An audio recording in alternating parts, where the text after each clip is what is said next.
Okay, so in Australia, we kind of care about the environment, I guess. I mean, on a local level, right? People like to recycle. We've been recycling for ages. We've got dedicated bins for it. The government always runs these ads that's like, got to put stuff in the recycling bin. So we have, and it turns out that the government has just not been recycling because it's not economic enough or whatever. And in a great betrayal of public trust, they've just been sending the plastics overseas to be burnt, right? Because it's just too hard to recycle them. They couldn't be bothered. And when it started becoming public knowledge, people got a little bit annoyed at that because the government had been telling people to recycle. They thought it was a good thing. You know, people weren't really caring about how much plastic they were buying. Obviously, all the companies were putting heaps of packaging material in it because no one was feeling guilty about the plastic because they were putting it in a recycling bin and it was going to get recycled, but actually it was going over to... So in come a company called Red Cycle, and what they do is they say, well, the problem with the recycling thing is that it's just too complicated. So what we're going to do is just set up dedicated soft plastic bins. And then all the supermarkets thought this was a great idea. They got all involved, put all these dedicated soft plastic bins in there. And people really picked up on it because they wanted actual recycling. You're like, well, the recycling bin just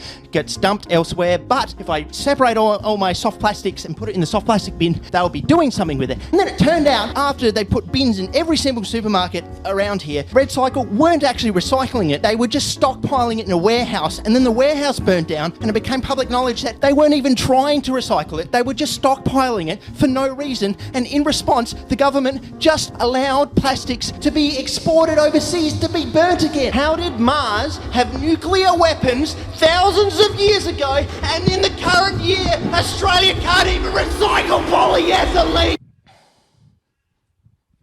But what if we put some oxidizer on the table?